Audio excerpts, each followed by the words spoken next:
Can you tell the story of your first engagement? I can, yeah. It's only funny because it was also embarrassing.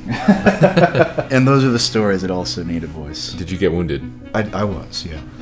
What was that story? There was a scout sniper team nearby. All they knew in that moment was that someone who they didn't know had been hurt and needed help. And they went all in on providing that help. When I heard that story, I was like, that is a community that I want to be a part of. What was that like? Having never been shot at any point before, I knew exactly what it was the moment it happened. I wanted to ask, now we've seen and heard that the Marine Corps is disbanding scout snipers, and I wanted to get your opinion about that. How do you describe what transformation happened within you? There is a part of you that is now indelibly changed. That is the exchange. You get this very real experience. And in exchange, it gets to keep a very small part of you forever. Meet Christopher Bristol, or as we called him, Old Man Bristol. He's a former Marine Corps Scout Sniper, and we went through Scout Sniper School together because he's not old, we're the same age, but he just has an old soul, which I think just comes from a deep inner strength that radiates from him and a deep knowledge that he carries from just being the walking contradiction that he is. He's lived a life of art and war. He's well regarded by his peers, and he's the kind of man that you want next to you when you're going through something hard like training for combat. So without further ado, this is episode 5 of the Be a Weapon podcast. This is going to be Bristol in Reno, take 1. Nice. Thanks. I'll do a better clap. I can use that. Yeah. So, we are in Reno for 249th birthday of the Marine Corps, meeting up with a lot of old friends. Last night was a riot, and you probably hear it in my voice. Yeah. Yeah, and the casino smoke is always, it does wonders for your lungs for the next couple of days. Yeah, wonders. Yeah. I'm feeling the wonders. Mm-hmm. But I haven't seen you in over 10 years. I think it's been. At least, yeah, it's been a long time. And we were talking about sniper school. We're talking about what we've done since the last time I've seen you. We're just catching up, and I appreciate you sitting down to talk on the podcast. I get to be your first video podcast, which is pretty cool. Yeah, new territory. Thanks so much for having me.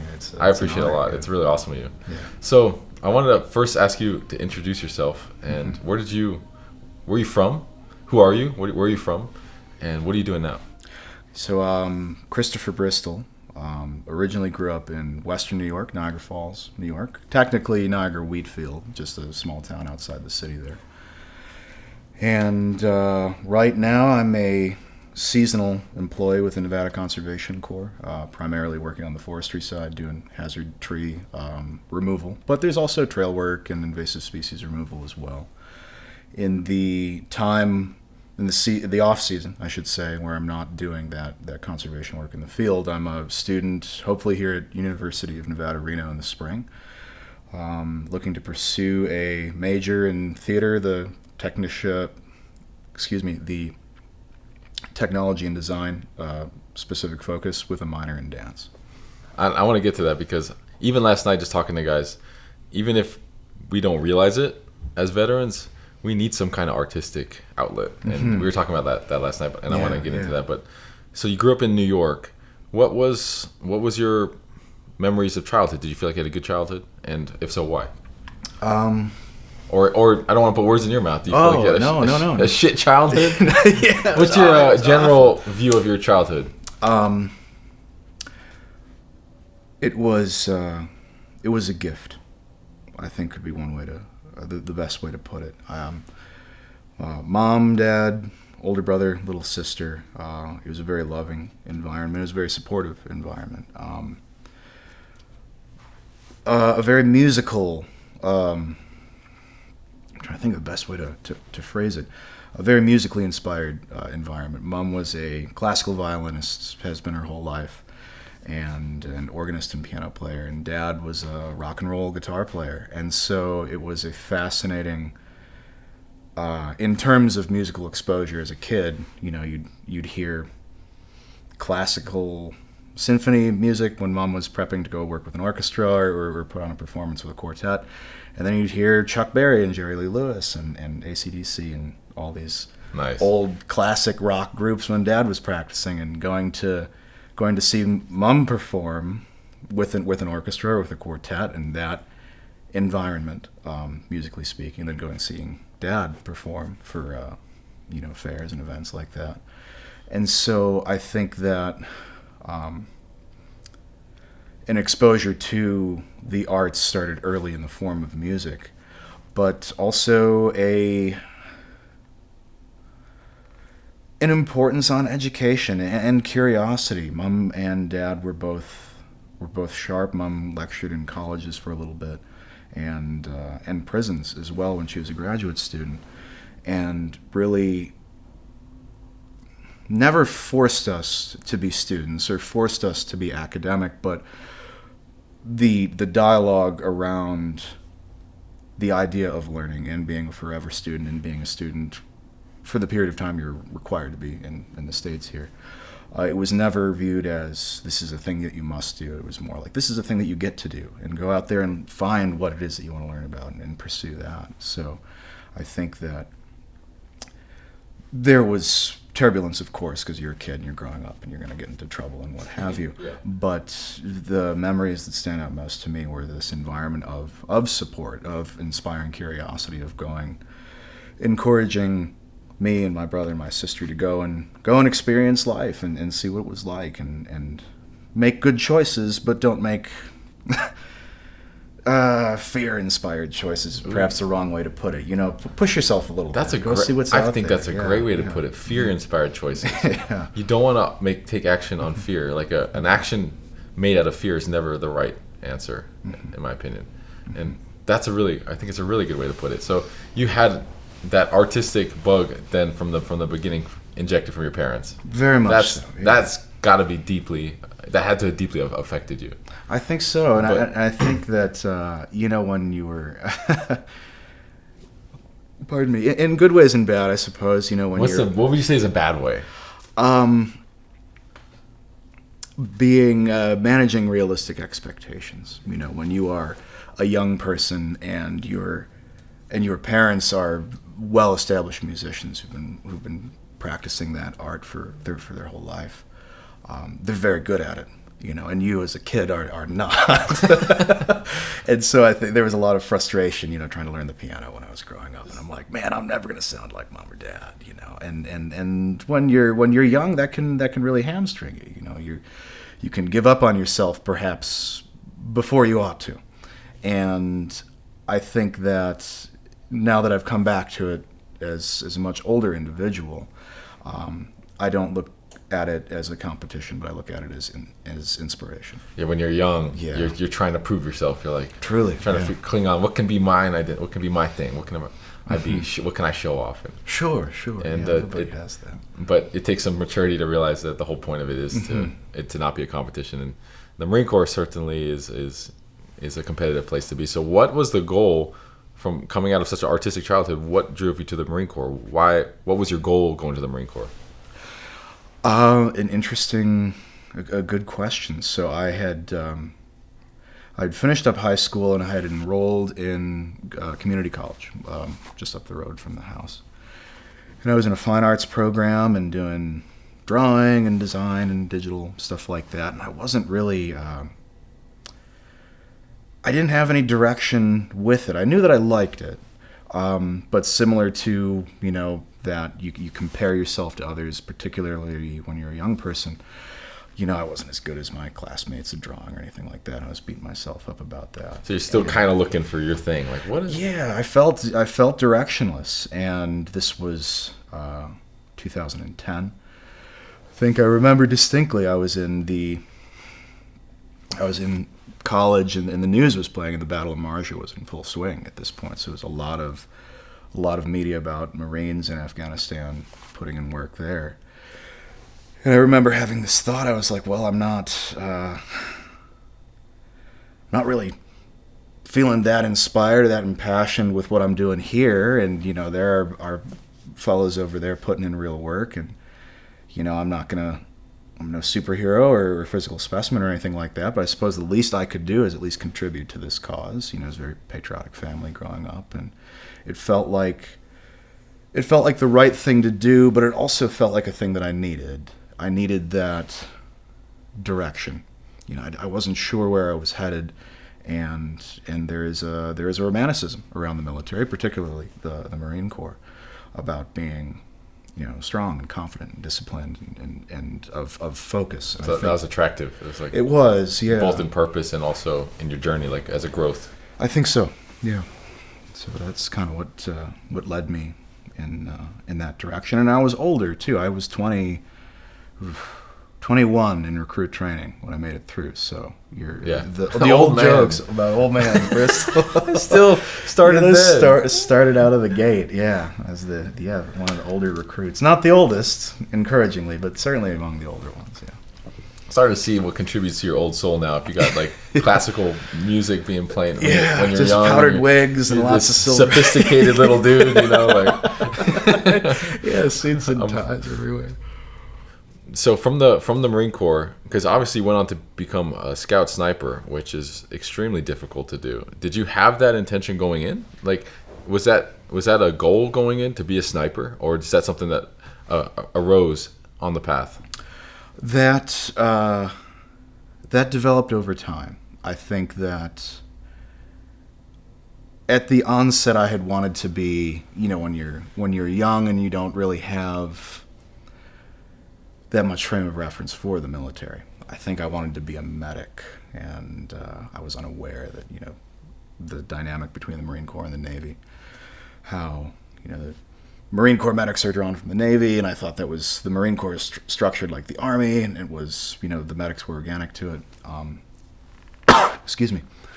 I sorted out very quickly that wasn't like a career path that you could take, and so I was like, well, I would like to be.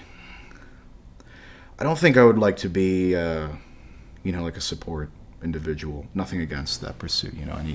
Any service in any direction, in my opinion, is noble and worthwhile. But for what I needed, I was like, I think I should pursue the infantry. I think that would resonate with what I'm looking for. Yeah, more visceral.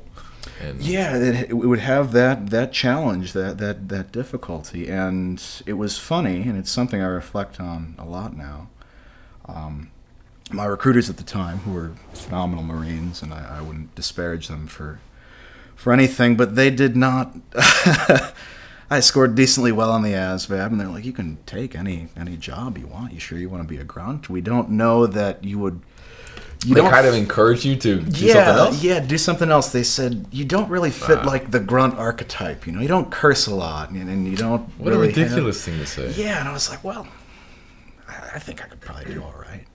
And I think about that now because that's a very, again, they were great Marines, and I'm grateful for them in my life. But I was like, that's a very surface level way of viewing the job of the infantryman. Yeah, you can never know what's best for someone like that. Exactly, or what makes a good. Shame on them for that. and it's a shame that happens, and I think that's an important thing for anybody watching who's interested in the Marine Corps. Recruiters are not, you see them as like more larger than life individuals. That's how it was for me when I was super young. I was a young 17-year-old kid, and that was. When you see them dressed up in the sharp uniform, and it's like, you're a Marine. That's it. All of them are jumping out of airplanes, that's scuba diving it, and all that stuff. And so you just take their word as gospel. But recruiters are human beings, and they've got an agenda. So you have to protect yourself. And if you know deep down, you can take a certain challenge. Yeah. That is way more important than your physical attributes or aptitude. Is your inner belief in yourself. If you feel like you can do a job. Be adamant about making sure you get a chance. Don't let people push you around, because the Marine Corps will. If you don't know who you are, it'll tell you who you are. Yeah. If you, they'll make a decision for you. Needs of the Corps, and so suffice to say, I did not pursue helicopter electrician or whatever foolishness they were trying to encourage me down. I did an infantry 5-year enlisted option, and I was interested initially in being an infantry assaultman, and they work with rockets and demolitions and support the rifleman on the ground. And I was like, well, I'm pretty tactile, and I'm kind of mechanically inclined, and that could be a good background. And like every young fella growing up, 4th of July's, stuff explodes, and that's fun. And there's a lot more to it than just that when you're dealing with explosives in the sense of like demolitions work. But, I again, my frame of reference is very limited at this point. So I was like, that might be for me. Interesting. And come to find out, when I eventually wound up as a 0352, which is a anti-tank guided missileman. They employ the Sabre and the Javelin weapon systems and work with heavy machine guns, heavy and medium machine guns, which was interesting work because I never really used any of the equipment outside of the training environment at the schoolhouse, and then a couple of times when I got to my unit. But cart before the horse a little bit, I suppose. All of that to say that at this early stage, pursuing being a scout sniper and that occupational field, that Brotherhood, was probably the furthest thing from my mind. Not that I wasn't compelled by it or interested in it. It was just, it seemed unattainable at that point. I was like, that's for someone else who is not me. That's for like the true believers out there. Being a straight leg grunt is probably where I'm at for right now. So what did your parents think about you joining the Marine Corps? What did your dad think? What did your mom think? They were concerned, but no less supportive. Got it. And I think that with everything that was going on at that time, particularly with the Marines and what they were engaged in, I think it's very understandable that they were concerned. And but they never tried to steer me away from it, and that's something I value. Again, reflecting back on their approach to parenting, their ethos was, even if it was something that they wouldn't have done, they said, well, you're an adult and you're going to make good choices and you're going to do what you think is best for you, and we will never not be your parents. We're not going to disown you for wanting to go and serve your country, even if it's in the most dangerous possible way that you could, potentially. And so that was kind of their immediate reaction to my joining up. So I think there's in today's generation, I want to talk about how there's this view like that part of men is toxic. Mm-hmm. And that we need to evolve. We need to remove war, and I'm sure you've experienced that in the arts culture. Yeah. Is there's this perception that part of us as a man, that even desire to go test, is the problem, is what's making us fight. Yeah. And so we need to abolish that, and then we need to evolve, and then become, embody maybe more of the opposite genders ideology, so that we all get along, and it's Mother Teresa on earth. And the passion to start this podcast is because my belief is that that's impossible, and that as human beings we each have our dark sides, women and men. And you can pretend and look away, and you can pretend like we have this ability to be these perfect godlike individuals. We can evolve into these perfect people, or you can accept that we're always going to be messy and messed up individuals. We're human beings, and confronting that more directly and saying, look, yes, I'm a man, I have this desire to test my mettle. Now that that's established, where can I do that in the healthiest way? Because I need to express it. It's got to come out. It's either going to come out in a training, in boot camp, like in a guided, structured Marine Corps military thing, or it's going to come out in another way that could be more out of control. I think that the missing element of the dialogue, in my opinion, is one of harmony. If you are exclusively, similar to what we were talking about last night, if all you are is a barbarian, with no other outlets, with no other capacity within you, that is detrimental in one direction. If all you are is this entity incapable of any sort of dynamic action, whether that be like a direct conflict or or perhaps something a little bit more relevant, being able to respond to an emergency. A car has crashed on the side of the road, and you show up to help to that. If you are incapable of any of that, that's a whole problem in that direction. So I think that when we brand things toxic now, because it's kind of a buzzword and really gets the people going. Yeah. And I don't know, I never liked absolutes like that myself. The world itself is far too gray to deal in indefinites like that. I suppose there are certainly exceptions to that, but generally speaking, there are too many levels to the human experience to speak in definites that way. And so I think my reflection on it is that you need both. Desperately, you need both in your life. You need to have that balance within yourself, that capacity for great love, that capacity for great violence, I suppose, to put it one way. Great answer. I totally agree. So I don't want to jump ahead if I'm missing something, but from joining and then going to what'd you say, anti-tank? Oh, 0352, but to reach the wider audience here, it was an anti-tank guided missileman. The job is a doctrinally important one in large scale maneuver war, and that is to eliminate enemy armor and tanks on the battlefield through missiles. And so you work in a mobile platoon generally, or we have all of your heavy machine guns up on trucks and whatnot, and then all the missiles to attack that armor. But I never ended up using any of the stuff I learned in school when I got to my unit, 1st Battalion, 1st Marines out there on Camp Pendleton.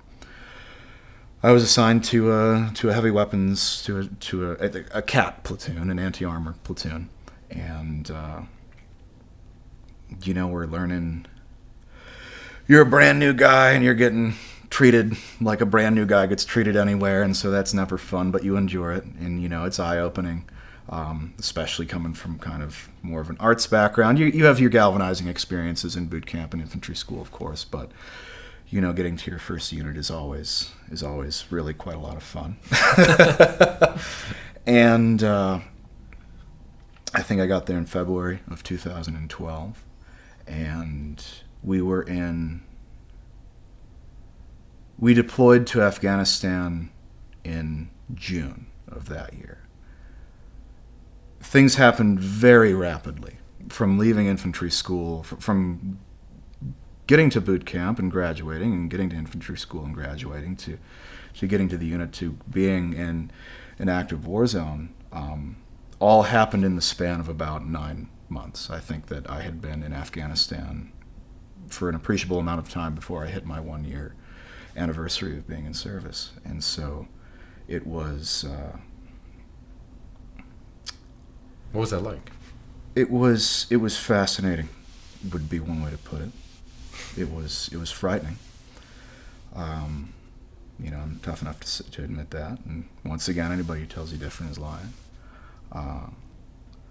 It was probably one of the bigger pieces of growth, one of the biggest pieces of growth in my life that I experienced. Not the only one. Since then, I've had so many more, but up until that point in my life, I'd never experienced something like this. And looking back, how do you describe that? What transformation happened within you? How can you tell that story?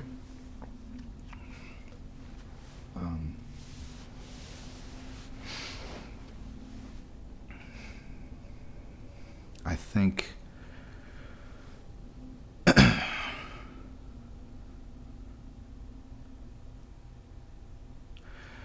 think you lose a little piece of yourself. Would be one way to put it. That is the exchange. I think that is the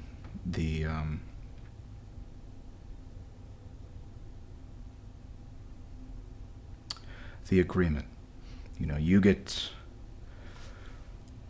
this very vivid this very formative, this very real experience. And that helps shape who you are going to be for the rest of your life, for good and for bad. In exchange, it gets to keep a very small part of you forever. And you will never get that piece of yourself back. And in its place will be this new concept of self. You see yourself doing things that you didn't know until that moment you could do.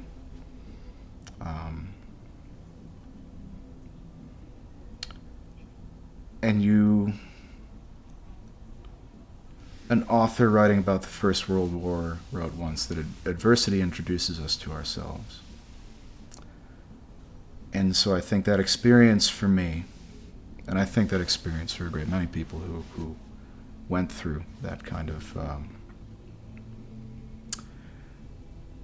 experience, would say the same. You are introduced to who you are. You know, there's no more masks here. There's no more bravado here. There's no more making bold claims on social media or saying I would do this, I would do that, I would do this. This is real. The only currency that matters here is what you do in this moment, what you physically show up to. And so I think that for me it was a very teachable moment. And the task that I had been given when we got over there, since there were no tanks to hunt in Helmand Province at this time, we functioned as a provisional rifle platoon, pardon, which is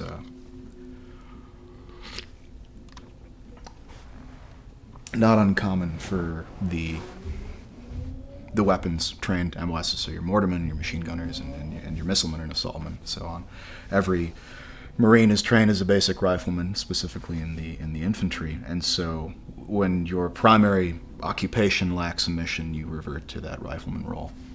And so the majority of the work that we did there was as dismounted foot patrols, and the job that I held was as a point man, which was a critical role in Afghanistan in particular, but throughout the whole GWAT because of the prevalence of IEDs. And so I, as a new Marine with no information and limited training, was given a metal detector, and I swept for mines for 6 months. And I remember feeling so lonely up there. You know, the next closest fella is, 25 meters or so behind you. And you're just beeping along, and your rifle's on your back. You feel very vulnerable because you need both your hands to work the equipment. And so when we would be faced with an engagement, you feel very isolated, and you're like, my gun's back there. I got to throw this thing down and get this thing up, and go through your whole process. But I remember being, at the time, I didn't know how to articulate this, and it's something that I've sat with a lot. But when a patrol is only boring when you come back, right? When you're standing on the threshold of leaving the wire and you're about to go out into who knows what, there's a fear there, and I think everybody feels that. And my way in on fear is that when it becomes a sensation that is overpowering, when that paralyzes you, that now fear is a problem. But I think it would be important for many people to stop demonizing fear to its core. Absolutely. You're going to feel it, whether you like it or not. I think, we had some lads in that platoon who, when we went to Afghanistan, that was their 6th time to combat. And I have no doubt that they were afraid as well. But they still showed up to do their job, despite that fear. And that I think was one of the biggest teachable moments, was that you can be afraid, you can be in danger, you can be injured, and you can still show up and face that, even if it's ugly, even if it is not what it would look like in a movie, even if it's not what you think would be the best way to do, you can still show up to that task despite it. And I think that was one of the biggest things that it taught me. This was coincidentally also the same deployment that inspired me to go to pursue being a scout sniper, and an interest in that work. Can you tell the story of your first engagement? Yeah, I can. Yeah. And it's only funny because it was also embarrassing. And those are the stories that also need a voice. Also need a voice too. We had gone out to support our sister platoon, or our sister section, excuse me, and our mortar section, where they had occupied these patrol bases in Treknawa. There was a region in that slice of Helmand province where any terrain north of it was enemy controlled, any terrain south of it was Afghan army controlled. And we had approached this boundary and had set up FOBs, or not FOBs, but field bases.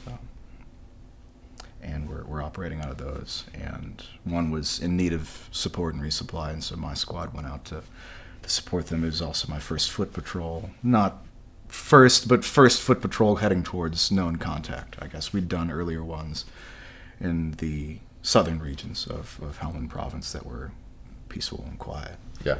And so going into it, it felt eerie. You know, you knew you were walking into a situation that was kinetic and dangerous. And you could hear it occurring, even if it was, I think 2 miles away. You could still hear the gunfire. We'd hear it over the radio.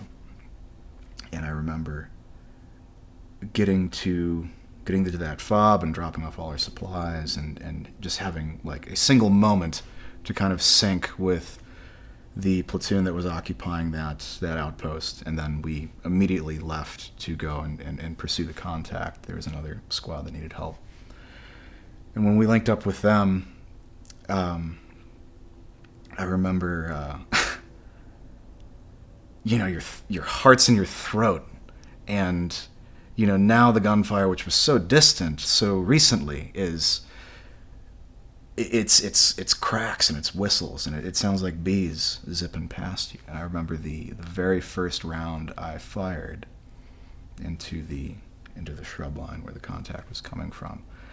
I had taken cover down behind this berm, and I'd set my rifle up, and I pulled the trigger, and it was just a cloud of dust in front of me. And my team leader at the time maintains that I just, that bullet went 1 foot forward and just hit the ground. And I will maintain that it was just the muzzle blast. I'd cleared the barrier enough that the round was going where it was supposed to, and that was just, the byproduct of being so close to the soil. Yeah, the dust is really light, right? It really, really is. Yeah, that moon dust. And, and the subsequent rounds that I got out towards the enemy contact were less dusty, but it felt like you were watching yourself outside of yourself. I guess could be one way to put it. You always imagine what that experience will feel like. Now that you're presented with it, I don't know that I could articulate it. It's bizarre. You don't feel tired. You feel out of breath. You're moving with all your gear and you're running, but you don't feel the sort of fatigue that you feel like after you do a workout. So much is coursing through your system so quickly, and you feel it later. We would fall asleep with cigarettes burning in our hands. We were just exhausted after all of that. Adrenaline comes down, and you return to calm. But I remember that day. It isn't the most vivid memory I have, and you would think it would be your very first exposure to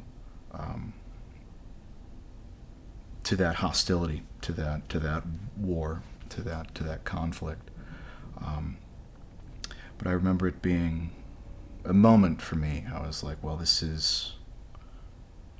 I can show up to this life, despite not really cursing a lot, and despite being a relatively sharp person, and despite being kind of more of a gentle soul, I can still show up to this, again, what many would consider to be the highest, or one of the highest tests of manhood and masculinity. I can show up to this and I can do my job. No superhero, so there's plenty of other lads do it way better than me, but, I showed up to it and I did it anyway. And, that first exposure and everything that followed after that only built on that as things got worse. So, what was some of your most vivid memories from Afghanistan? Can you tell that story? Yeah, we encountered a lot of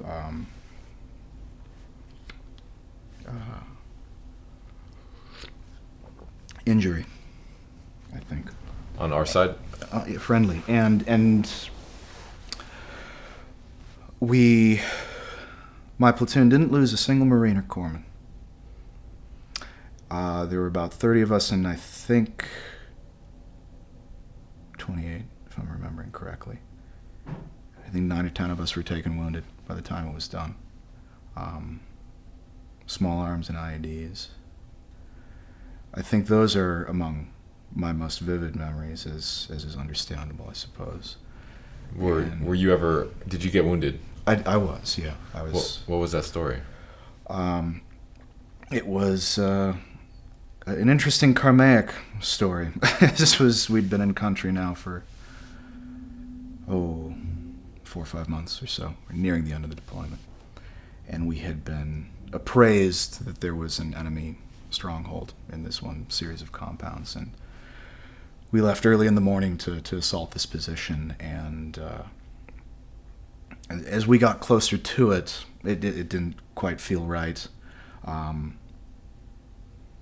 We didn't see very much activity coming from the building, and you'd expect like a pattern of life. You'd expect, even just mundane, farmers and non-combatants moving around. There was nothing. It was just a ghost town.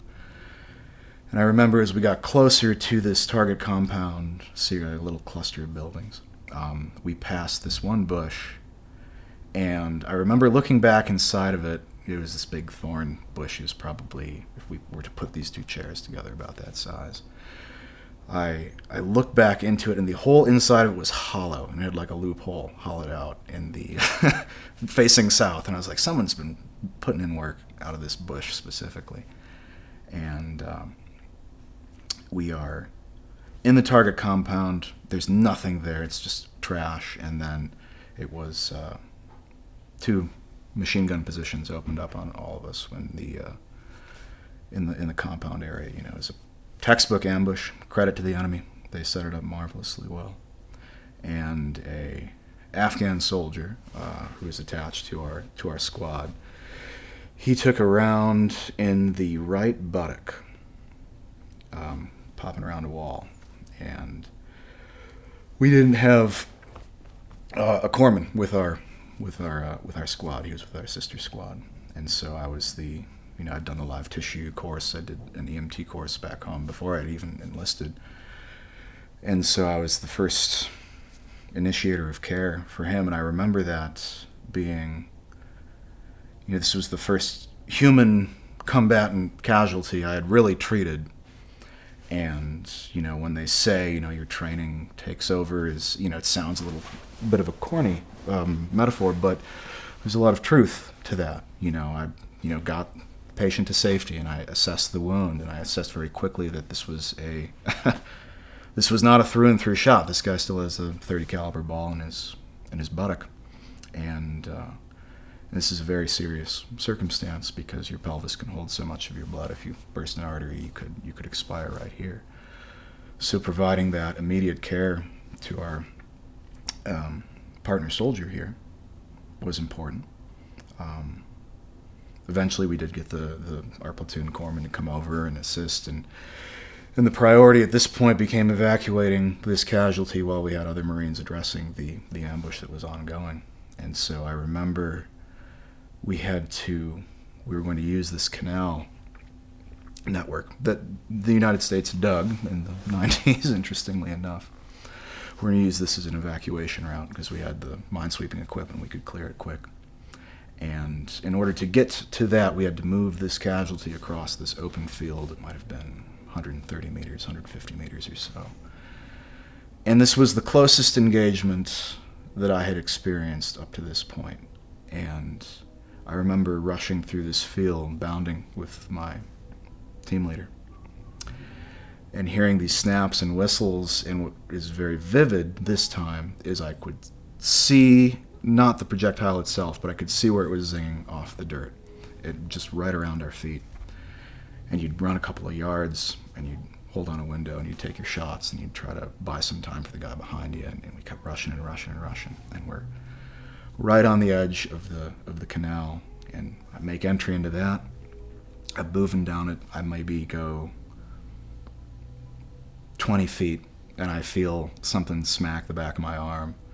And having never been shot at any point before, I knew exactly what it was the moment it happened.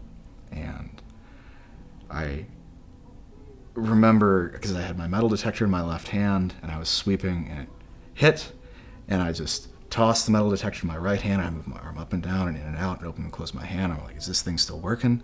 You know, what kind of injury are we dealing with here? And yelling to the Marine behind me, I'm like, hey, Fitz, I got hit.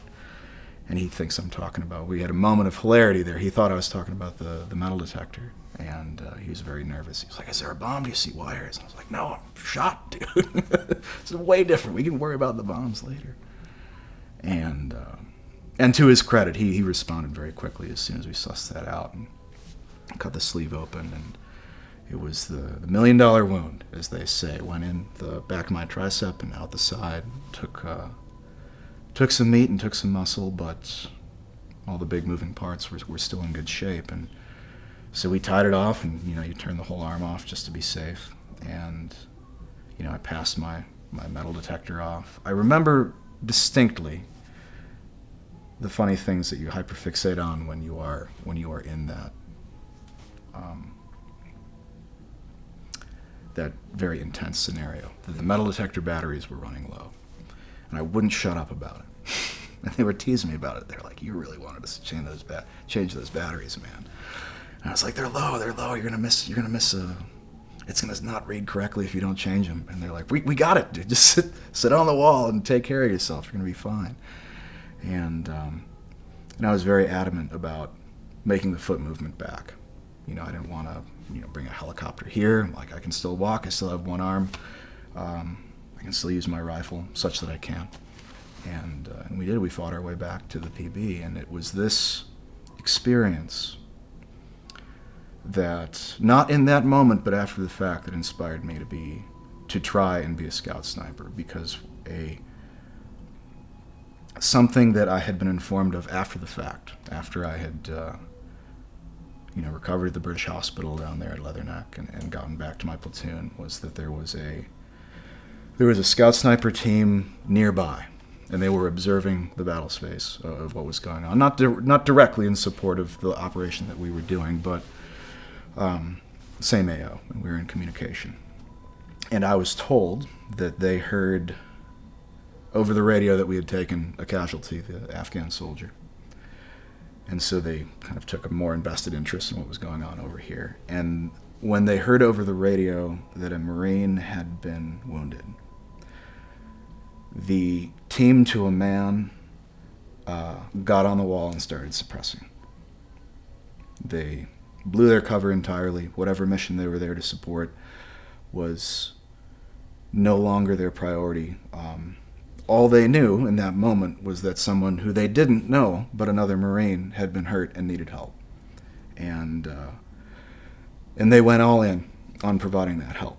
And that, to me, it was 12 years ago, 13 years ago now that happened.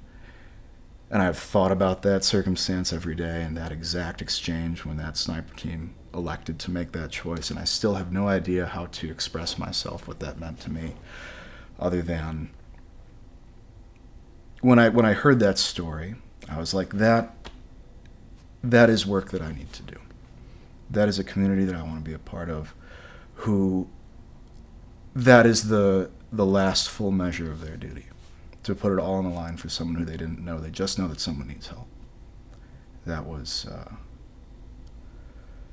a very powerful motivator, I think, for me. It was never about the bragging rights or the cool guns or the cool gear. You know, that's always going to be cool, and that's always going to be fun to discuss and to be exposed to and to learn about. But I think the real motivator for me was this was a community that was here for me when I needed it the most, when my fellow Afghan soldier needed it the most. And I want to be with other individuals who are willing to go that distance. Wow, so you were on the receiving end of that kind of selfless courage and once you feel that, I'm sure it seems like it had a profound impact on you. It did. What a lucky shot too. Oh my goodness! Holy crap! Yeah, I was talking through and through, and it hurt. In the moment, it didn't, which was weird. You know, it stings, but and I think that has more to do with like the location. I think that you know, if you were to get shot in the stomach or you know a more meaty area, you probably feel that hurt more. I'm not going to wait in line to go get shot again to let you know. But it did hurt later. After your adrenaline comes down, now it really sucks. I was informed it was a British hospital, but they have Army medical staff there, and the Army surgeon who operated on me, he was checking in with me after the fact, and he was like, if the ball had hit an inch further to the right, this would have been a very different circumstance, because he was describing, you know, we opened you up, we cut away the dead tissue, we stitched you back up, this is what you expect, it's going to be weird, but you're going to be okay. He's like, if it had destroyed the joint, we would have been looking at something where you might not have kept the arm. So, you know, having 22 years old and sitting with that, and I remember waking up in the ward, and it was me, and it was the fella who I had treated. I mean, he was in pretty good spirits. I think he was pretty medicated, so I would be in good spirits too. And then next to him was another Afghan soldier who had lost both of his legs. It was just 2 stumps and iodine that my pal and good friend Mike had carried to a helicopter maybe a few weeks before. And so to be in that environment and to see the direct, to be on the receiving end of what conflict can hold, and to see the results of that was humbling and formative. And I think that it was also it was a time where I had to make one of the most difficult phone calls I've ever made. I had to call my family. I hadn't spoken to them since I'd left. You know, we hadn't had any contact. And I remember I used the phone at the nurse's station, got one of the Spyderco phone cards that they were so generous to give us, and I called home, and it must have been 2 a.m, I don't even know, and it was my little sister who answered the phone, and you know, to call them and tell them that I'd been wounded, and that I couldn't say where I was, but I'm okay, and I'm not coming home, I'm staying here, but I will be home, and just to hear, it was devastating to my mom, to my sister, to my dad. They were very emotional receiving that news, but, you know, there was love there.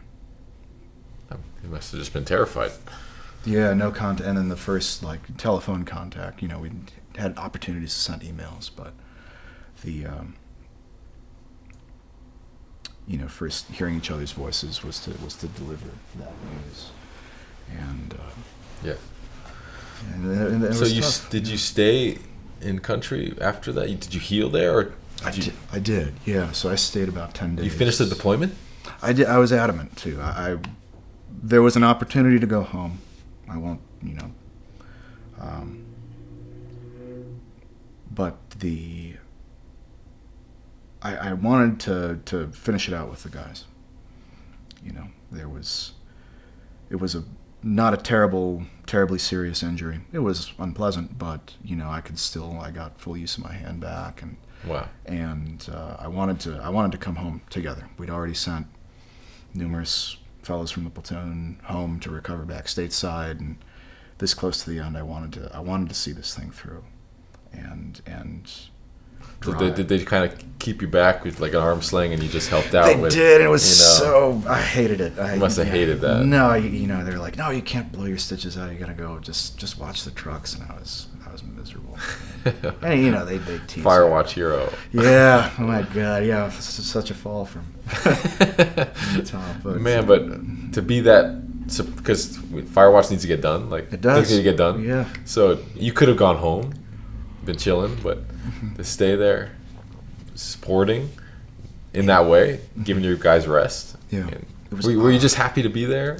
Like, I was still alive, and yeah. Or was some surprising emotion like?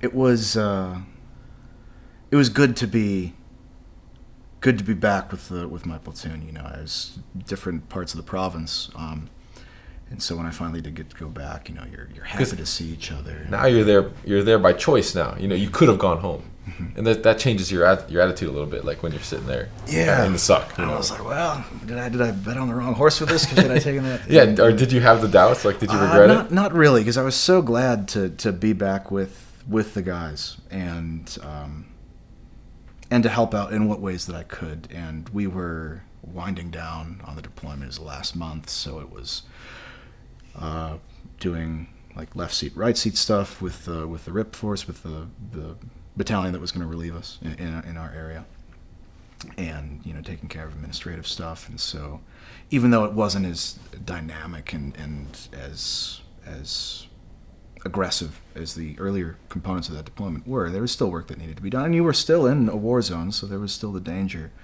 there. And I felt glad to be able to be back with these gentlemen who I'd grown so close to, and know that we were all going to be able to go home at the same time and be able to have that experience together. And it was interesting. I remember when I got back to my vehicle where we kept all of our stuff, and I found my metal detector in there. They had kept the blood on it. They're like, well, we figured you'd come back and just wash it off yourself, and that was, it was, I guess, a bit of a haunting thing to say, but it was odd to, I suppose, endearing. Yeah. But we're a superstitious breed, so I wonder if there's some, superstition around that. But who knows? Yeah. But did you come back to Afghanistan? Was that your last deployment? That was my only deployment to Afghanistan. That was it. It was the very first one. Yeah. That the one that you were in country within the first year of joining the Marine Corps, basically. Yeah. That deployment. Yeah. It was very quick. Wow. Turnaround from being a newly minted Marine and a newly minted infantryman to here is Afghanistan,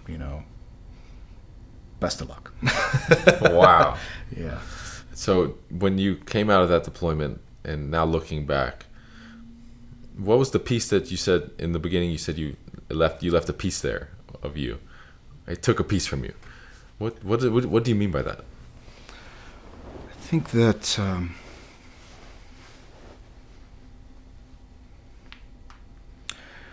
little bit of your innocence,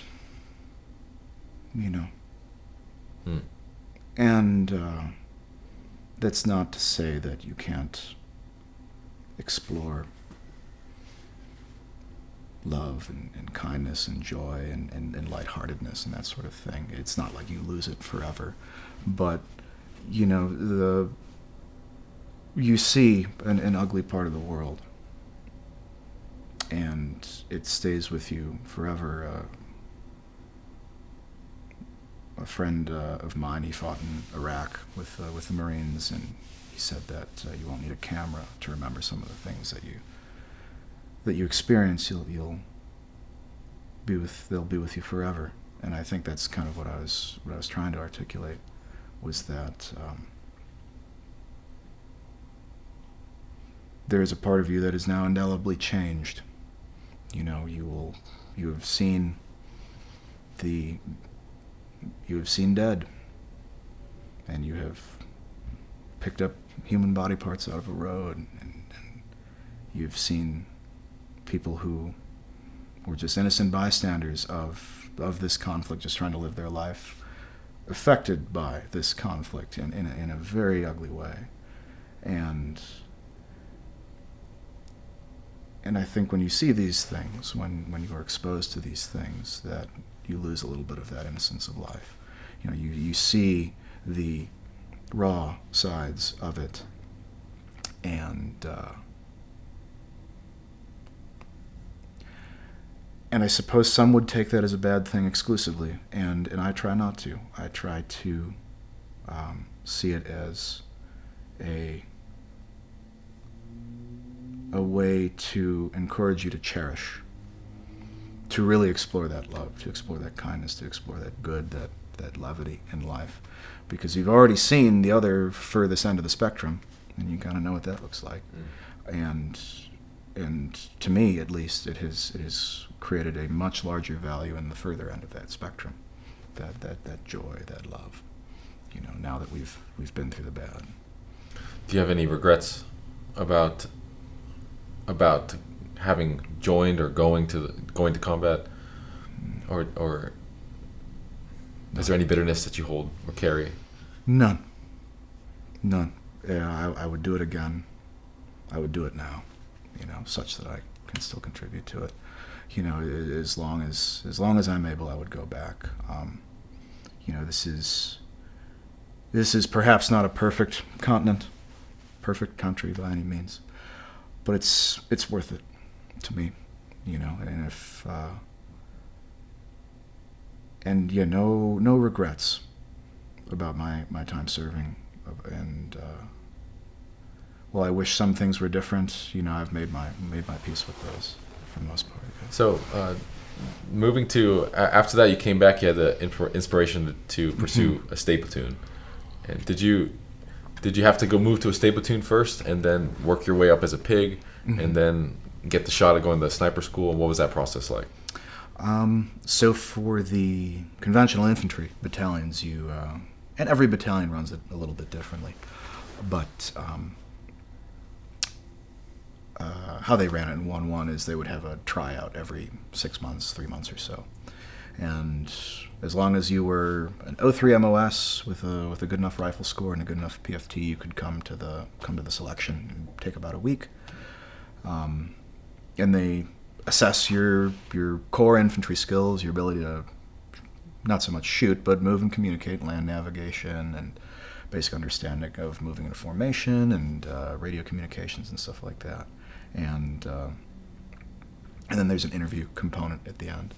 And if you are accepted into the platoon, you go through like a kind of a further assessment period, a sort of a trial for about a month. You're introduced to the way the sniper platoon works, and you know, they teach you about the equipment, and they teach you about the mission, and what it is and what it isn't. More importantly, what it isn't, and see if you're a good match. You know, you could be a phenomenal Marine and a great grunt, but just not the right fit for the sniper platoon, and they use that period to kind of get a better read on you, and then mentor you in the work until you're ready for school. How long did you, before you got back, did you finally get to go to sniper school? How long was the wait period? Oh man, we went. When did we go?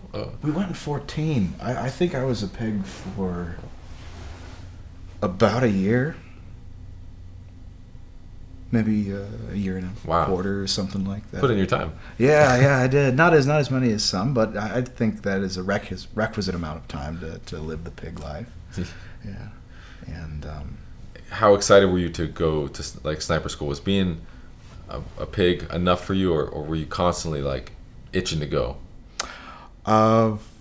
Once I got into the platoon, which was a trial for me, it took me a few tries, a few different selection attempts to finally make it into the platoon. It's tough. It's not quite as tough as sniper school itself, but it asks a lot of you, and and I had preparation that I had to do. When I first tried out for the platoon, I didn't do particularly well. And when I tried out the second time, I did better than the first time, but still not quite there. And when I tried out the third time, I did finally make it, and And having that endurance, when you have that thing in mind that you want to pursue that means so much to you, you will see it through, but just be prepared for it to be bumpy. It's not always smooth sailing. So in answer to your question, I think that when the opportunity presented itself to go to school, I was very excited, and I was very passionate in pursuing being prepared for it, and being able to further myself as an individual and as a contributor to my battalion and whatnot with that training. Yeah. So what was your biggest challenge in sniper school? I know it took us both 2 attempts, but for different reasons. Yeah. I failed stalking at the end. For you, where did you fail out for your first time? And then coming back, and then now holistically, what was the biggest challenge that you faced in sniper school? So I was marksmanship, 40 KD was where I didn't make it through the first time. And it was getting out of my own head, I think, and confidence in my own ability. Qualifications make everybody apprehensive, and no one is immune to that. And I think that I just, the qual squirrel or whatever nickname we come up for, it really showed up big time for me, and I started to make rookie mistakes and perform poorly on things that I knew I could do well, but I was just so anxious and such a ball of stress that I couldn't get out of my own head and just shoot the darn gun, as my spotter would say when I went through the second time, and I think that I don't know what the cure to that kind of ailment would be, but I know that my second time through, when I did make it through school, I went into it much more confident in my ability. I went back to when I returned to my unit after I'd kind of licked my wounds and felt bad about myself, as you do, and gotten my head right to not give up on this, to get another attempt to go to school. I went back to fundamentals, just dry practice with the rifle as often as I could do it, and live practice with the rifle as frequently as we could manage it, which was not as often as any of us would have liked, but there were opportunities to get the live fire work in. But really drilling those core skills so that they weren't an item of question. So you just knew, I have done this task so many times, and I have demonstrated proficiency at this task so many times. This is just one more time to demonstrate proficiency at it. And having that confidence of self, I think that was the biggest growth point for me. What was your fondest memory of sniper school? Fondest memory. Oh man. I'm not so sure. The photography qual. Interestingly enough, that was such an and I don't know if you had come back to join us at this point, but it was a weird element of the curriculum that I think they just did at Hawaii, and they sent us all around base with the cannon setups, and they gave us like a little list of get a picture of a vehicle driving, but the driver is clear, and then the vehicle's in motion, and then get a long exposure shot of this area, and that was fun, it was because so much of the course is so serious, and for good reason, and that's not to say that we didn't take this seriously, but it was an interesting drill to kind of get you in the mindset of the sort of missions that you're going to be modern surveillance with. Precisely, yeah. And you're kind of running around base and you're setting up, and I think they said that we're going to be out there looking for us. They don't let us catch you in. Whether or not they were, who knows? But I like that. That was a fun element, and of course all the laughs,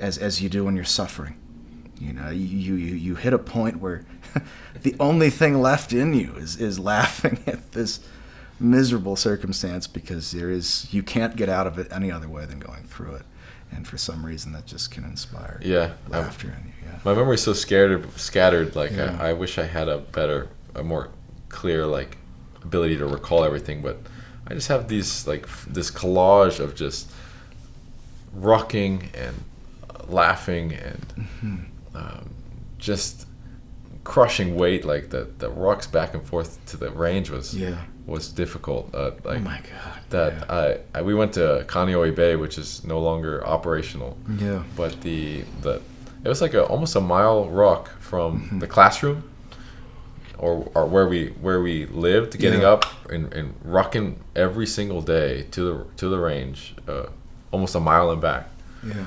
Was heinous. Yeah, that was miserable. It was uncalled for, and that was absolutely miserable. I appreciate that it made us strong, but that was my way of breaking the day down. Yeah. Okay. Morning one's done. Ruck to ruck. Gotta ruck to back, and then everything else after that, just sitting in the classroom, chilling, and life's good. It's kind of run as a gentleman's course. It was, yeah. There's no screaming, and like, it's just very matter of fact. Like, there was just kind of a indifference. Like, okay, here's your task, and you can either rise or fail. Yeah. And I appreciated that. I did too, and I think it speaks to the nature of the work. You can probably, you can definitely teach someone how to shoot a machine gun by kind of getting after them and yelling at them a little bit. And that isn't to diminish the pursuit of machine gunnery, which is they're a very proud MOS. So I'm not going to try to incur any wrath there. But when you get into something like the long-range shooting, you need an environment that is more mentoring, in my opinion.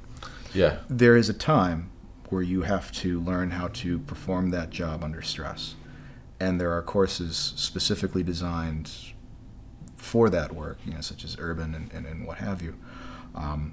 But right there, the foundation being laid is you as a long-range marksman, as a reconnaissance and surveillance asset, fostering that mentoring environment, that gentlemanly environment, as you put it. I think that's critical. Yeah, they've got to get you out of that cog mode 100%. Yeah.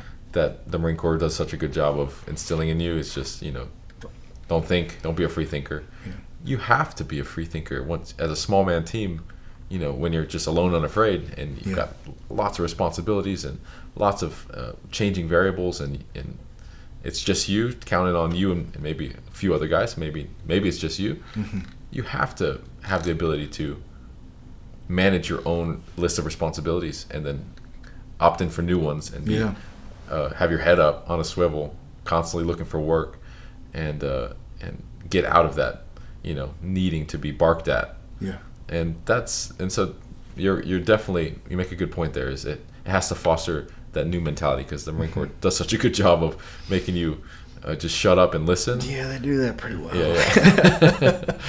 I understand it, but it must be that way. Yeah. But then these kind of schools slowly get you back to yourself. You need to be able to think for yourself. You need to be a free thinker. So you came back, and we got to come back together to the same class. Yeah. Obviously, we failed for different reasons, but then returning to the next class, man, I can't express how lucky I felt to get to go back.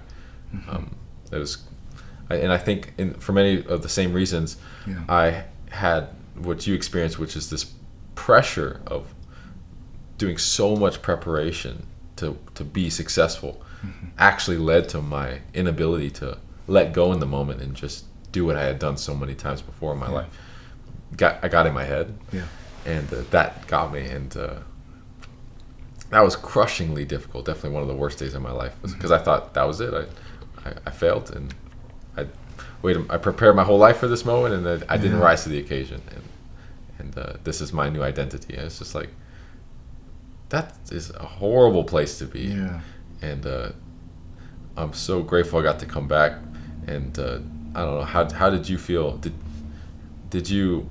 I know for sure we were happy to be back there. and then graduate together. And it was a small class that we graduated with. Sure but was. Oh my goodness. and going through a patrol phase with you was endearing. I remember looking across the bush or the hike or the patrol, and seeing your demeanor was always just like you are now, just extremely. You could be. I could be watching the sweat just dropping from your brow, but you don't express it. You're just very indifferent and calm, and just present, and just grit and bearing it. Yeah. There's no like thought of whining or complaining or talking about how much you're in pain you are, or quitting. There's no like in your eyes. Just we're here. It sucks. Yeah, but we're gonna get through it. We're gonna get through it. I think much of life. And I loved that I got to see you there, and that was a gift for sure. That I think definitely helped me get through it. Yeah, familiar face going through that, and I know that It puts you at ease. Yeah, you don't feel so alone, and of course you're not. You have your other students with you, but people who you have history with, and as you said, looking across and seeing them, it feels fortifying. It's like, okay, well, he's still in it. I still got a little bit more left in me, and I think that there's a lot of that within the sniper community. I imagine within the reconnaissance community. Oh yeah, as well. Sometimes that's all you need. That little bit of a pick me up of just some guy looking at you. Hey, you doing good? Like, you're all right. And you're just like a little check in. Yeah, I am doing all right. It sucks, but kneecap deep in the water. Yeah, I'm great. Feet are falling off, but you know what? I guess I am doing okay. And like sometimes just someone looking at you, giving you like that little nudge or the eye, like a cheeky eye, or like it's just we've been here before. It's not so bad. Yeah. And we'll probably make it. So I was those kind of things. Very. You gave that to me. I remember. Oh, I'm glad. I'm glad that I was able to, in my old man way, bring that presence. Your old soul. Yeah. But I was very excited to have been given the opportunity to come back, and it wasn't. And I wasn't. Like admonished from my parent battalion or anything like that. The snipers in my platoon. It's common it is, and they were very supportive, and I value that to this day. That when came back, things didn't work out the way that I wanted to. They really showed up. Those experienced scout snipers in the platoon were like, okay, what went wrong? What do we need to work on? We're going to work on it, and they kept their word on that, and so. To come back to that environment of support, even on the heels of defeat, to be built back up again and sent back, even better prepared, it meant a lot. It does. It kind of shows like a level, the level of investment your platoon and battalion and Marine Corps has invested in you. Yeah. They want to see you succeed. They don't want to throw you to the wind or to the side and just one and done. Like there's an investment there. There's time, energy that you've gone through all the selection processes and this mentorship and energy just to be thrown in for one shot and done is a waste. It would be a waste, and it's nice to not be treated that way. Yeah. But I wanted to ask. Now we've seen and heard that the Marine Corps is disbanding scout snipers, and I wanted to get your opinion about that. Do you agree with the decision or not? And what would you have done differently? Well, it's I guess I'm a little torn on it, which is not very towing the party line of the scout sniper community of me to say it that way, but I think it's realistic, and I'm torn because that I am and have been outside of the inner workings of the Marine Corps, specifically the Marine Corps Infantry, and the direction that they are trying to take that element. I'm prepared to entertain that there are elements at play here that I am not privy to, and so the decision does not make sense to me from where I sit. That's not to say that it would make any more sense if I was still on active duty and very involved with it, but So on the one hand, I feel like there may be some rationale behind that decision. But there is a very large part of me, based on, my own experiences within the Scout Sniper community and, what I've read, going back through, similar to what we were talking about last night, going back through history and different conflicts where they've stood snipers up and then removed them from the conventional side of the force. I don't think that that is really the solution that is to everybody's benefit. I think that when we look at and I will speak from my perspective, I know that snipers are employed similarly but uniquely in the reconnaissance community, but how Scout Sniper teams are employed on the conventional infantry side is, as much as you are that long-range precision marksman in support of those combat operations as your battalion engages with them, you are the battalion organic reconnaissance and surveillance asset. You are there to pull that raw battlefield information, deliver it to the entities within your battalion who can process it, and they can further disseminate that to the elements that need it. And so the need for those well-trained precision marksmen will always be there at every level, but the need for that battalion organic reconnaissance and surveillance asset is every bit as critical. It's not the exciting mission. It doesn't make for the best movies or photos or videos or anything like that. As 5 dudes sitting in a bush with a camera looking at the same intersection. It doesn't seem very dynamic, but when we think of warfare on a large scale, that's a very, very important resource to have that exists in your home battalion. And so I think the decision, if the decision is to remove it as an entity and just field kind of on-the-job trained scouts and designated marksmen in the rifle platoons, I don't know that that is going to... It isn't the best call to me. I think that a DM role is an important one, but it doesn't... I don't think that it fills the role of being a sniper particularly well, and I don't think it fulfills the role of being that scout particularly well either. I think it does both half as well. And I appreciate the desire to have a more flexible force, one that any one individual can do any one job, especially if we're looking down the barrel of some high attrition. That's a generalist. Yeah, some high attrition warfare, which is, I don't feel bad kind of saying that so cavalierly, but I think that's, if we look at modern conflicts that are happening right now, that's what we're running into. The idea of having a lot of people pretty good at many skills is more important than having just a small pool of people who are extremely good at one skill but are hard to make. I think that the decision to remove an entire occupational field from the conventional arsenal is not the move that I would have made. I might have tried structuring it different. I might have tried any number of different things that weren't just removing an entire skill set out of a demographic that really needs it quite badly.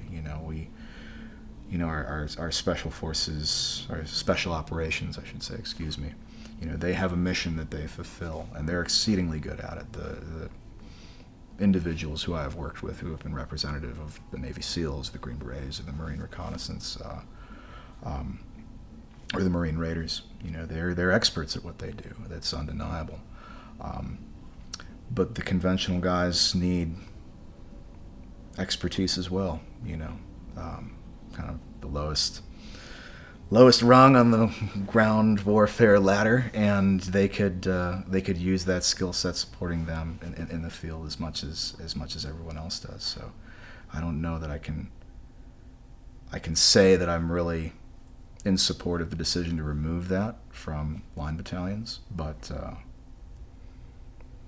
I hope that its removal does not come at the cost of an exorbitant amount of human life.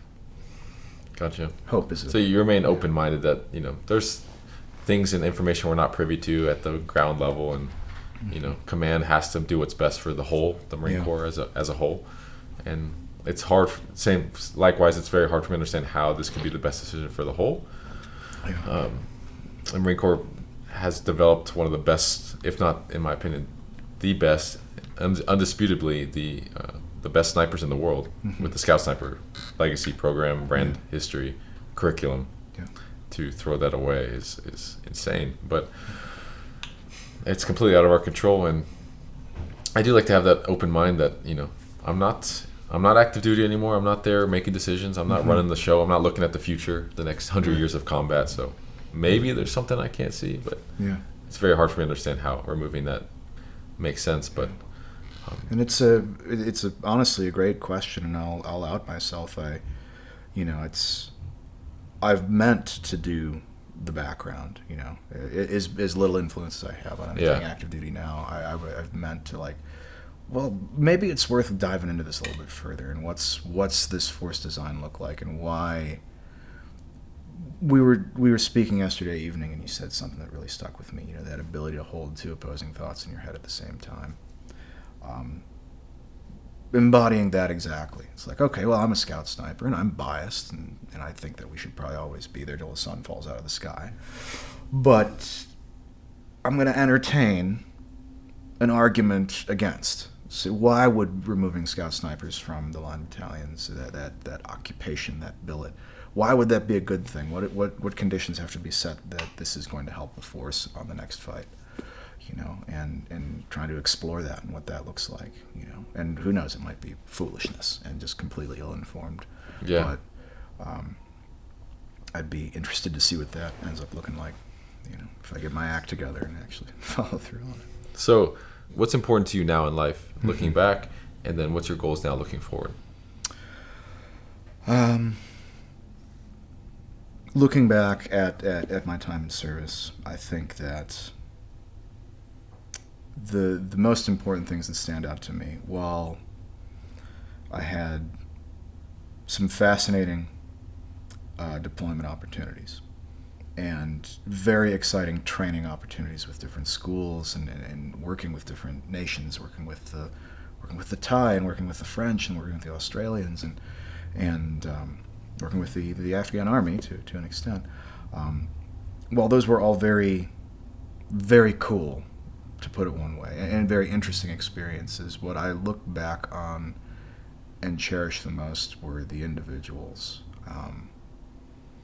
the friendships I made, the hardships that I endured with other fellows, how that built me into who I am today. I think that's what I cherish the most about my time in, and I'm very grateful for it. Whenever I think about it, I always try to sit with that feeling for a little bit and just be intentionally grateful for that experience. Would you mind sharing what you shared with me last night about how you coped with your attempt to go to MARSOC? Yeah. Can you share what you learned and what happened? So I near the end of my time in, I put my package together. I'd had one very good friend and a couple other acquaintances from in the battalion, and what they were experiencing seemed very aligned with how I saw myself. I was like, this looks like a mission that I could probably get behind. I think I'm bringing a useful skill set to it. Of course, as a scout sniper, but just as an infantryman who's kind of been seasoned for 5.5 years at this point. I thought I'd be a pretty good fit for what they were looking for, and so I began training. And you're active duty, so you're kind of baseline fit, but this is quite a big deal, and so you push yourself that much further. And I knew that a component of the assessment and selection, a large component of assessment and selection, is water confidence and competence. And pool work is not my strongest background. If the ship was sinking, I'd probably make it, but it wouldn't be pretty. And so as part of my training regimen, something I devoted time to was work in the pool and swimming in camis and treading water in camis and doing bottom samples and kind of pushing that comfort, because the water is uncomfortable, especially when you have all your clothes on, and trying to swim with boots and all that nonsense. And if you're already not a particularly good swimmer, it can really get you. And so I practiced, my 5. I think I did mostly 500-meter swims. I think there were a couple of times I did 600-meter swims just to push the distance. And then a lot of treads, and I went into it knowing that I wasn't going to set any records in the pool, but the several months of work, I felt much more confident in it, and packages all looking good, and I get down to North Carolina where the assessment and selection is being held, and long story short, I made it a whopping 2 days at A&S. And the component that I dropped on was the pool component. And I was presented with, as I was mentioning, a lesson that was very hard learned, but that really resonated and stuck with me. When I had trained at the pool on Pendleton, it was enormous, relative, and generally not a lot of people there. And the water was pretty calm, and it was still a fight to swim in your camis and to do the treading of the water and all that, but I was making decent enough time for me. When we were presented with the pool at assessment and selection, it was perhaps a third of the size, and they packed us in shoulder to shoulder. And so now you are swimming not only in very close proximity to another person, you're bumping into each other and you're kicking each other. The water itself takes on what I would assume to be a similar condition to swimming in a open water, open ocean, that sort of thing, which wasn't a variable I'd trained for. I hadn't even, considered that would be an element of what it is that we were going to be exposed to. And, despite how prepared I may have felt when faced with this variable that I hadn't anticipated, I panicked. And I'll give myself a little credit. The first time I did, they had me get out of the pool, and they checked up on me, and they're like, "Do you want to give it another go?" And I was like, I would really like to. I'm not going to call it here. And they did give me another shot, and I made it marginally further that time. And this is, I wish I could say it was during something, really tough. They got us in a big clot, and we're all trying to tread water, and people are sinking. It was just the lap swim. And I didn't make it the second time,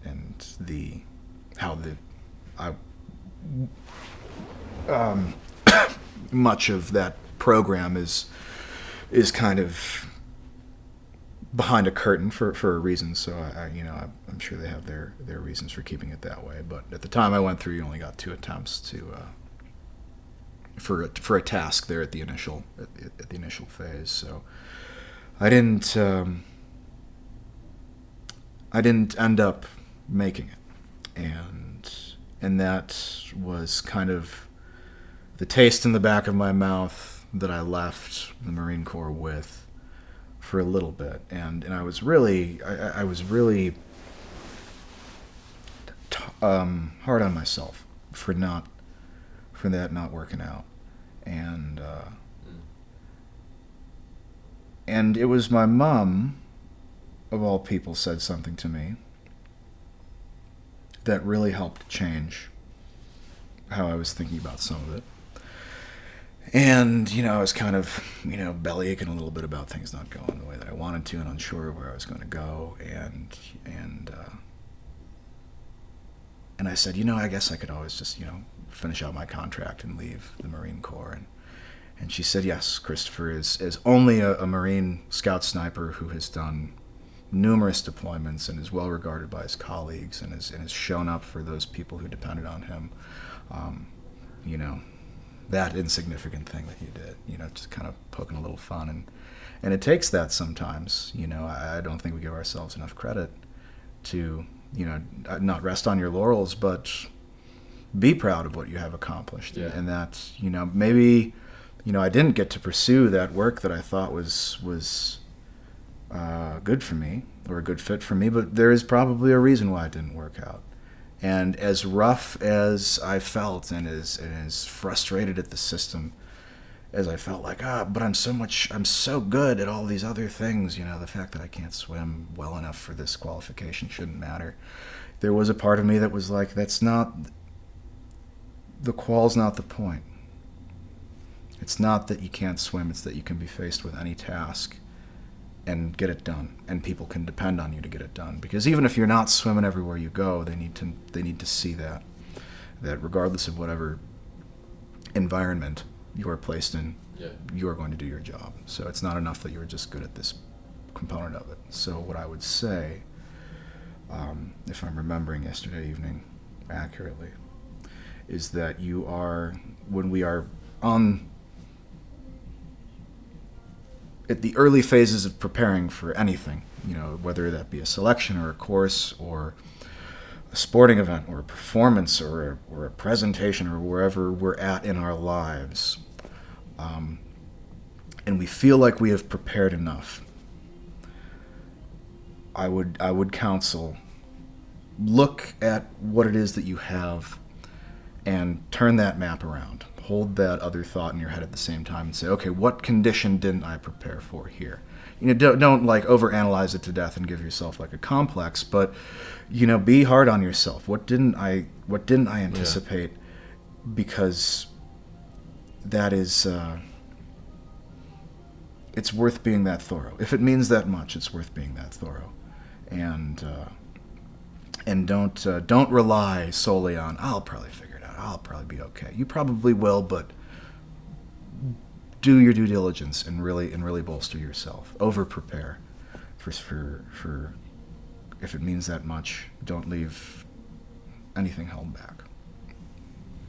I like what you said. I was talking to one guy last night at the party, who's a Recon Marine, and now he's out, got a family, kids, and he's working a corporate job, and he's like, I don't know if I still can hang. I really question sometimes, am I still that lethal guy I was? Like, of course I'm not in the same capacity, but I don't know. And I'm like, why? Well, what do you do? He's like, I just don't feel as fit, and I'm always hard on myself. Am I doing enough to stay dangerous, to be a weapon? And he's like, I did 100 burpees before I got here, and he's like, every time I go to the bathroom, I still dry fire, my pistol, a couple times a day, and he's like, I just don't know if it's enough. I'm like, do you know how many people on this earth, if I go to the street and I pull them off the street and I say, hey, did you do 100 burpees this morning, and did you dry fire before you took a shit? Like, these people be like, what? What are you talking about? And so kind of what you're saying is, like, I was trying to remind him, like, to us, we compare ourselves, and a reference to comparison is when you're saying, like, I didn't reach my expectation. My standards for myself are so high.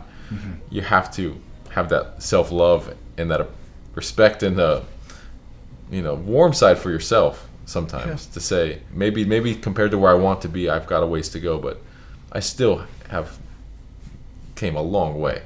And I cannot shoo away all that so easily.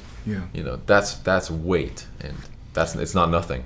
No, it really isn't. And even the showing up, and that was, I think that among other things, that was something that helped me finally reconcile why that attempt didn't pan out. I was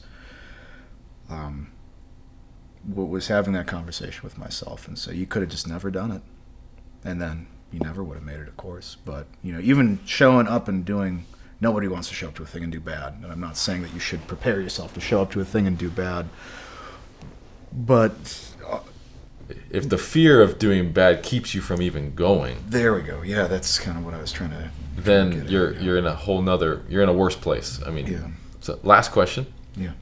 What's your goals now, and can you talk about the value you found in finding a group of people that have no idea what the military is like, and if anything, even have a negative connotation?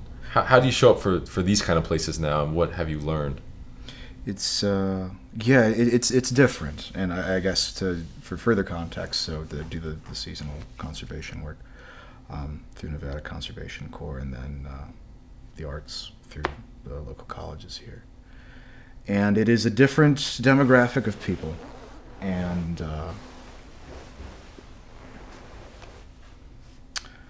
I think that it's been, I'm trying to think the best way to phrase it. When you are in that kind of closed environment like the Marine Corps, and you're living with your colleagues for years, you develop, kind of one sort of language, we'll call it, and interaction style with one another. And when you transition away from that and you reintegrate and you kind of have to relearn those skills, how do I interact with a lot of different types of people, all coming from very different places. I did it once before in the Marines. I can probably do it again. I think one of the hardest things for me was I have a vocabulary of terms, expressions, and metaphors, colloquialism, every weird word that no one outside of the Marine Corps is going to understand.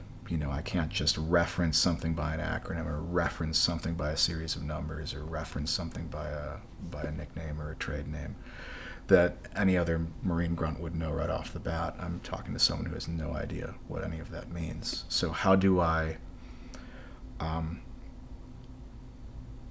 engage with someone who has no idea where I'm coming from about something that's important to me, and explain where I've been?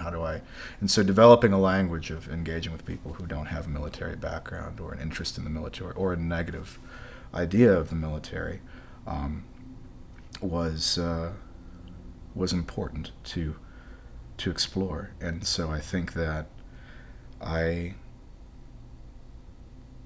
kind of led that by listening. To put it one way, I would be polite and kind of be engaged in the conversations that were going on, but took in more than I contributed initially, because I wanted to get a temperature read on, okay, what are these, what's their degree in, where are they coming from, what part of America are they? Because the program, we had kids from the East Coast, from the West Coast, from all over, folks who had just finished degree programs, folks who were just starting. Very wide range of experience. So I wanted to see, what are my new colleagues, my teammates, what is their value system? Where are they coming from? And then once I got a good understanding of that, developing, and I guess I don't mean for this to sound like I'm, a villain plotting in the corner, like, okay, how am I going to convince these kids to like me or anything like that? It was much more organic. But, once I got a feel for the room, so to speak, engaging with them on tasks that we were all going to be a part of in a language that was going to be universally understood, and the one that we had, given the nature of the work, was work ethic and being safe and looking out for each other. And so simply showing up and saying, hey, I already did a year of this. I've got a pretty good idea of how this equipment works or what we're looking for here. This is what, and being helpful in that regard, and offering that advice on not only using the equipment that we were responsible for, doing the work that we were engaging with, but this is setting up camp and packing your equipment and little things that I had done and that made sense to me, that were efficient and safe. And I think that by not leading with the military foot, I would never hid it from anyone. If anybody asked, hey, were you in the service, I would certainly explain I was. But by not making that the forefront of my personality and coming in really guns blazing and really hot into a new dynamic, but just being a helpful, dependable, a kind person.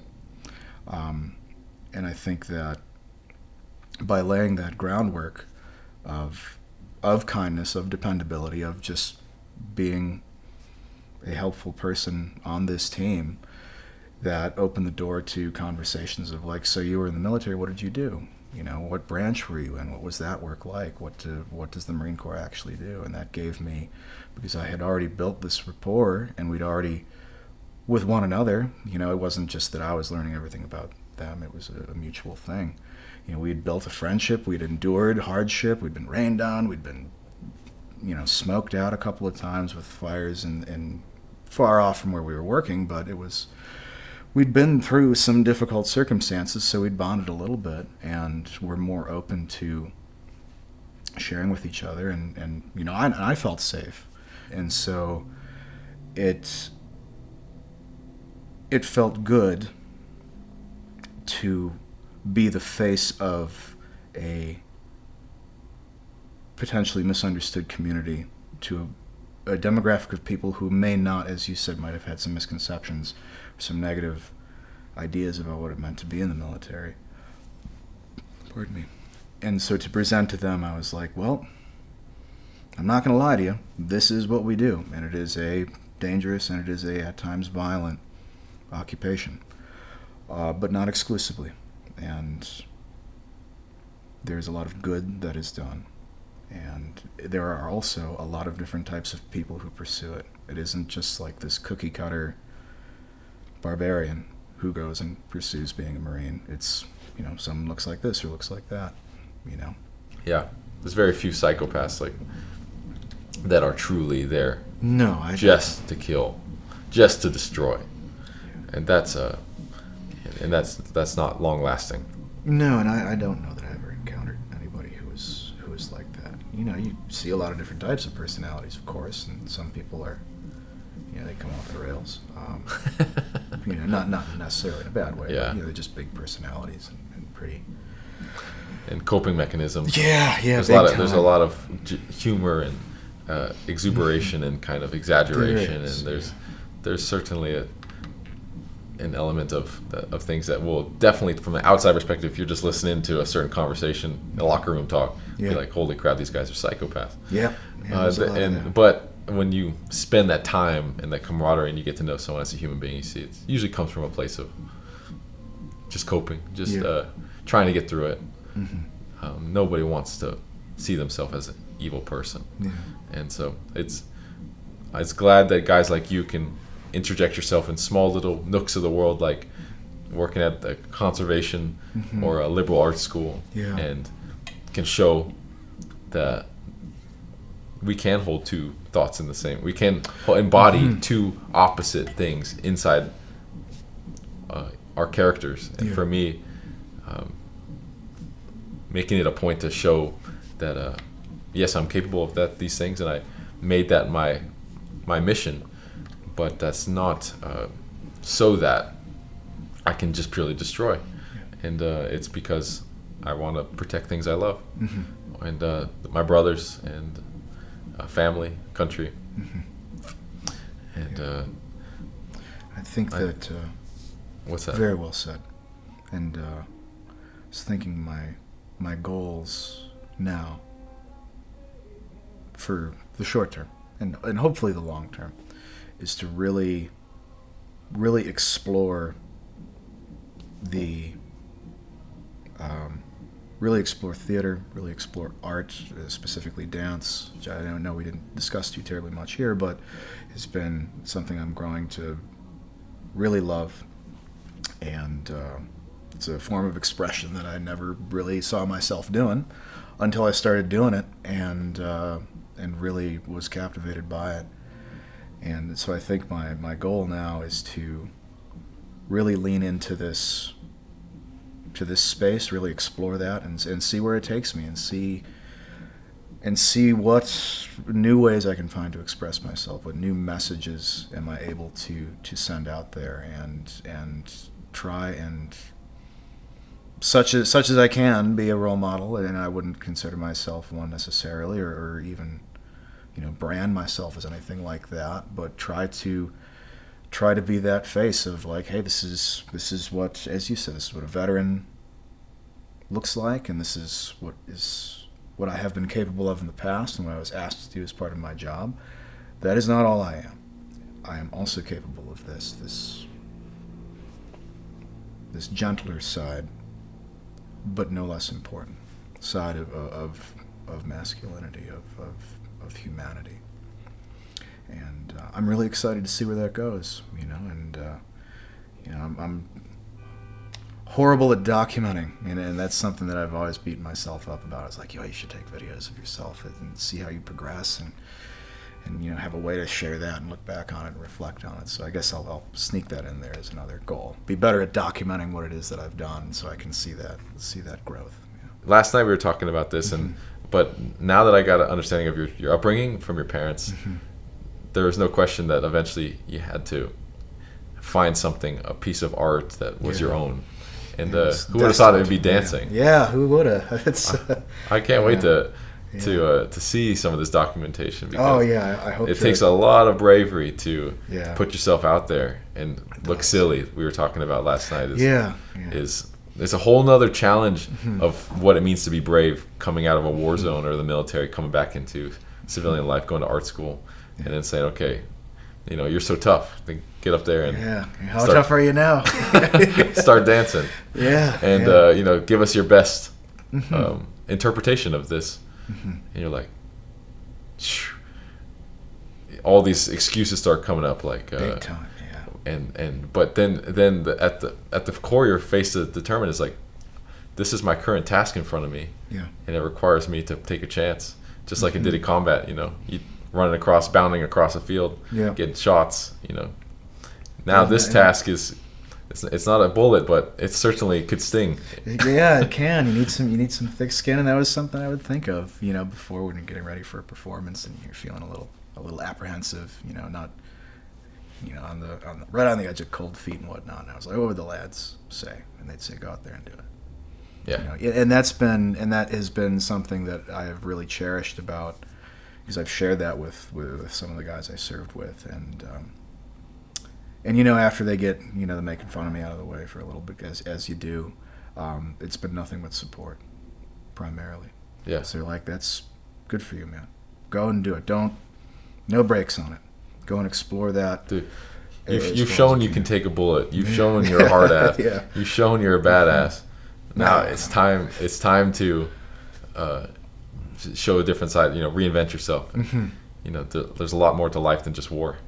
Big time. And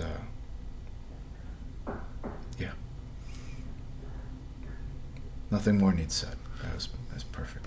Hey, I want to say thanks for having this conversation, man. Thanks so much. That was awesome, man.